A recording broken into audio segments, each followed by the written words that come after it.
Subscribe and share my channel Sudarsana. నమస్కారం. శ్రీదేవి భాగవతం కథలను తెలుసుకుందాం. శ్రీమాత్రే నమః. శ్రీ గురుభ్యో నమః. శ్రీమద్దేవి భాగవతము 7వ స్కందము. హరిశ్చంద్రుడు చండాలుని చేతిలో అమ్ముడుపోయి విశ్వామిత్రుని దక్షిణను చెల్లించుట. చండాలుని ఆదేశానుసారము శ్మశానవాటిక కార్యకలాపములను నిర్వహించుట. వ్యాసుడు చెప్తున్నాడు, రాజా, హరిశ్చంద్రునితో విశ్వామిత్రుడిట్లు కరుణారహితమైన నిష్ఠురమైన మాటలను పలికాడు. కోపముతో అతడు అక్కడనున్నటువంటి దక్షిణంతా తీసుకుని వెళ్ళిపోయాడు. విశ్వామిత్రుడు వెళ్ళిపోగా రాజు కష్టాలకి అంతం లేకుండా ఉంది. ఆయన పదే పదే నిట్టూరుస్తూ అధోముఖుడై ఉచ్చస్వరంతో చెప్తున్నాడు, నేను ధనమునకు అమ్ముడుపోయిన కారణమున ప్రేతమునైతిని. ఎవరికైనను నా వలన దుఃఖము దూరమైనచో సూర్యుడు 4వ జామున ఉండగానే ఇప్పుడే నాతో మాట్లాడవలయును. ఇంతలో ధర్మము చండాల రూపంలో అక్కడికి వచ్చింది. ఆ చండాలుని శరీరము నుండి దుర్గంధం వ్యాపించి ఉంది. అతనికి పెద్ద పెద్ద కోరలున్నాయి. గడ్డము పెద్దది అయి వికృతంగా ఉంది. వక్షస్థలము మిగుల భయంకరంగా ఉంది. అతడు మిగుల నిర్దయుడుగా కనిపిస్తున్నాడు. అత్యంత నీచుడైన ఆ పురుషుని ఆకారము నల్లని రంగు కలది అయి ఉంది. పెద్ద పొట్ట, శరీరమంతా కొవ్వు పట్టి ఉంది. చేతిలో ఒక పాత బెత్తం ఉంది. మరణించిన వారి మాలలు అతని శోభను పెంచుతున్నాయి. చండాలుడు చెప్తున్నాడు, నేను నిన్ను దాసుని పదవి యందు నియమించగోరుచున్నాను. నాకు ఒక సేవకుడు మిక్కిలి అవసరము. నీకు ఎంత మూల్యము చెల్లించవలనో చెప్పుము. వ్యాసుడు చెప్తున్నాడు, రాజా, ఆ చండాలుని వేషము ఎంతో భయంకరమైనదిగా ఉంది. అతని అంగాంగములందు దయాహీనత నిండి ఉంది. ఇట్లు దురాచార్యగు చండాలుడు మాట్లాడుతూ ఉండగా చూసి మహారాజు హరిశ్చంద్రుడు, అయ్యా, నీవెవరవు అని అడిగాడు. చండాలుడు సమాధానం చెప్తున్నాడు, రాజా, నేనొక చండాలుడను. నన్నందరూ ప్రవీరుడని పిలుస్తారు. నీవు నా ఆజ్ఞకు బద్ధుడవై ఉండాలి. మరణించిన వానికి కాటిశుల్కమును తీసుకొనుట నీ పని. ఇట్లు చండాలుడు రాజుతో చెప్పాడు. బ్రాహ్మణుని కానీ క్షత్రియుని కానీ వీరిలో ఎవరినైనాను నేను నా దాసునిగా చేసుకొనదలచితిని. వ్యాసుడు చెప్తున్నాడు, మహారాజుకు హరిశ్చంద్రుడు చండాలునితో మాట్లాడుతూ ఉండగానే తపోనిధియగు విశ్వామిత్రుడు అక్కడికి వచ్చాడు. అతని కనులు కోపంతో ఎర్రబారి ఉన్నాయి. అతడు రాజుతో మిగుల క్రూరంగా చెప్తున్నాడు, ఈ చండాలుడు నీ మనోప్రవృత్తికి అనుగుణముగా ధనమునిచ్చుటకు సిద్ధంగా ఉన్నాడు. నీవు ఇతనితో ధనం తీసుకుని నాకు ఇవ్వవలసిన దాన్ని ఎందుకు చెల్లించవు? రాజు చెప్తున్నాడు, భగవన్ కౌశిక, నేను నన్ను సూర్యవంశమునందు జన్మించిన వానిగా తలచెదను. అందువలన ధనలోభము చేత చండాలుని దాసత్వం ఎట్లు స్వీకరించెదను? విశ్వామిత్రుడు చెప్తున్నాడు, నీవు చండాలునకు విక్రయింపబడి వాని వలన లభించిన ధనమును నాకివ్వనిచో నేనిప్పుడే నిన్ను శపించెదను. చండాలుడు కానీ బ్రాహ్మణుడు కానీ ఎవరైనను సరే వాని నుండి ధనమును తీసుకొని దక్షిణను నాకు చెల్లింపుము. ఇప్పుడు చండాలుడు తప్ప ఇంకెవరునూ నీకు ధనమివ్వరు. ధనము లేకుండా నేనిచ్చట నుండి వెళ్ళను, ఇది నిశ్చితము.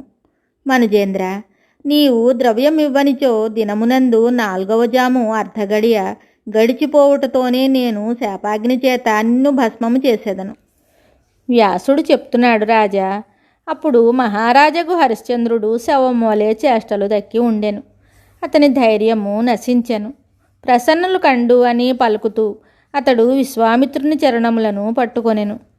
హరిశ్చంద్రుడు చెప్తున్నాడు, విప్రోత్తమ, నేను మిక్కిలి దుఃఖముతోనున్న మీ సేవకుడను. నా స్థితి మిగుల దయనీయము. విశేషముగా నేను మీ భక్తుడను. చండాలుని సేవించుట నాకు మిగుల కష్టమగును. కనుక నన్ను కృప చూడండి. మిగిలిన ధనము చెల్లించుటకు నేను నీ అధీనమున నుండి సేవ చేసుకొందును. మునివరా, నేను నీకు సేవకుడనై ఉందును. నీ ఇష్టానుసారము పనులను చేసేదను. విశ్వామిత్రుడు చెప్తున్నాడు, మహారాజా, ఇది సముచితముగానే ఉన్నది. నీవు నా సేవకుడవే అగుము. కానీ రాజా, నీవు మారు పలకక నా ఆదేశమునే పాలించవలెను. ఇది నియమము. వ్యాసుడు చెప్తున్నాడు, రాజా, విశ్వామిత్రుడిట్లు చెప్పగా వాడిపోయిన హరిశ్చంద్రుని ముఖము సంతోషంతో వికసించింది. నాకు పునర్జన్మ కలిగినని అతడు అనుకున్నాడు. అతడు విశ్వామిత్రునితో ఇలా చెప్తున్నాడు, పవిత్రమైన అంతఃకరణము గల ద్విజవర, నేను నిరంతరము నీ ఆదేశమును పాలింతును. ఇందులో ఏ సందేహము లేదు. ఏమి చేయవలనో ఆజ్ఞాపింపుడు. విశ్వామిత్రుడు చెప్తున్నాడు, చండాల ఇటురమ్ము. ఇతడు నా సేవకుడు. ఇతనికి మూల్యమేమి ఇచ్చెదవు? ధనరాశిని గైకొని నేనితనిని నీకిచ్చేదను, నీవు స్వీకరింపుము. నాకు సేవకునితో ఏమి ప్రయోజనమూ లేదు. నాకు కావలసినది ధనమే. వ్యాసుడు చెప్తున్నాడు, రాజా. విశ్వామిత్రుడిట్లు పలుకగా చండాలుని మనస్సు ప్రసన్నతను పొందింది. వెంటనే అతడు సమీపానికి వచ్చి మునితో చెప్తున్నాడు, ప్రయాగ 10 యోజనముల విస్తారమునందున్నది విప్రవర. అచ్చట భూమిని రత్నమయము చేసి మీకిచ్చేదను. మీరితనిని విక్రయించి నా గొప్ప దుఃఖమును తొలగనట్లు చేశారు. వ్యాసుడు చెప్తున్నాడు, రాజా. తరువాత చండాలుడు బంగారము, మణులు, ముత్యములు, వేల కొలది రత్నములు ద్విజశ్రేష్ఠుడగు విశ్వామిత్రుడికి ఇచ్చాడు. అతడు దానిని స్వీకరించాడు. రాజగు హరిశ్చంద్రుని ముఖము ఏమాత్రము ఉదాసీనము కాలేదు. అతడు ధైర్యాన్ని వహించాడు. విశ్వామిత్రుడే తన యజమాని కనుక అతడేమైనను చేయవచ్చునని అనుకున్నాడు. అతడు ఆజ్ఞాపించిన కార్యము సఫలమనర్చుట తన కర్తవ్యమని భావించాడు.